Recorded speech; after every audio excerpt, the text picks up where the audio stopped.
Islam itu agama yang mudah dipahami dan mudah diamalkan.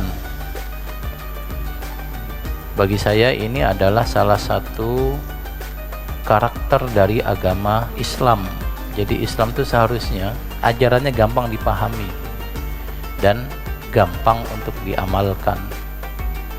Maksud dari gampang dipahami adalah bahwa siapapun yang kemudian mengkaji ajaran-ajarannya dengan mudah dia paham. Sahabat Nabi itu bukan orang-orang yang dikenal sebagai masyarakat pemikir. Orang-orang Arab tidak punya tradisi berpikir rasionalitas sebagaimana bangsa Yunani. Mereka adalah orang yang dikenal memiliki karakter keras. Keras memang karena tempat tinggal mereka ya kondisi geografisnya sangat keras, tapi mereka mengembangkan peradaban sastra yang tinggi. Nah, sahabat-sahabat Nabi adalah gambaran orang-orang yang berpikir sederhana, tapi ketika Nabi berdakwah mereka paham. Karena itu ketika kita belajar agama Islam harusnya tidak pusing, tidak bingung. Belajar akidah itu harusnya menenangkan, bukan malah begini, mengkerut aja, mikir berat. Dari sini nanti Bapak dan Ibu bisa membedakan antara akidah dengan ilmu kalam. Akidah itu sederhana, prinsip-prinsip fundamental, tanpa berpikir keras kita paham, dan kodrat manusia kita menerima. Sementara ilmu kalam itu penuh dengan perdebatan, adu dalil, kuat-kuatan ayat, kuat-kuatan hadis.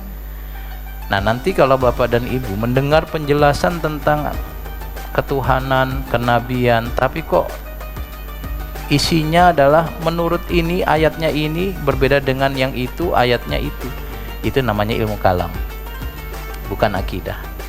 Nah, saya perlu sampaikan, karena nanti ketika kita memahami rukun iman misalnya, itu sederhana sekali, Pak. Apa itu rukun iman? Iman adalah kita percaya pada sesuatu yang tidak bisa di panca indera.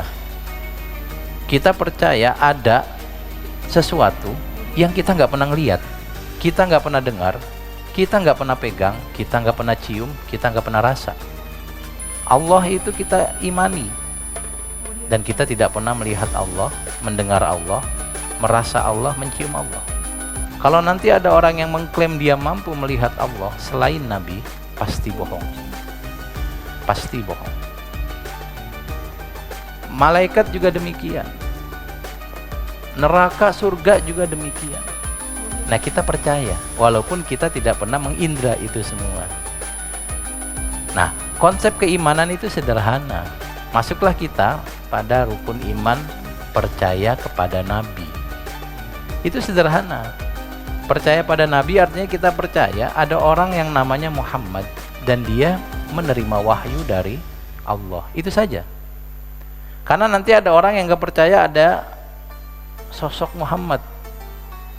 Kayaknya itu imajiner lah, mirip kayak Avenger, mirip kayak Santa Claus, mirip kayak tokoh-tokoh fiktif lainnya, Malin Kundang dan seterusnya. Ada, Pak. Karena saya menulis buku ya, udah alhamdulillah bulan ini yang ke-20 terbit.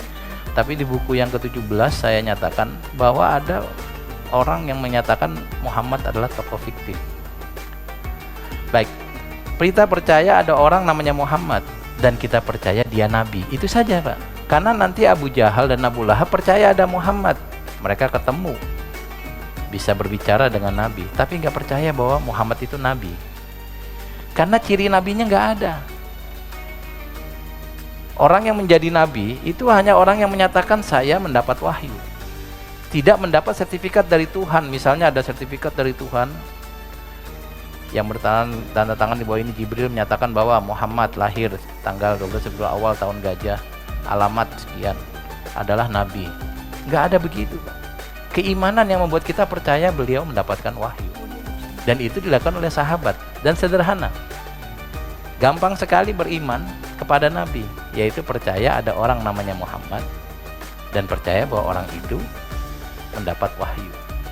Karena kita kalau ada orang nggak percaya ada sosok namanya Nabi Muhammad atau hidup bersama beliau tapi tidak mengimani wahyunya, tidak bisa disebut beriman. Dan untuk mengimani gampang. Nanti detail-detailnya itu yang membuat kita berdebat, dan kita tidak perlu masuk pada perdebatan itu. Audio Jungle.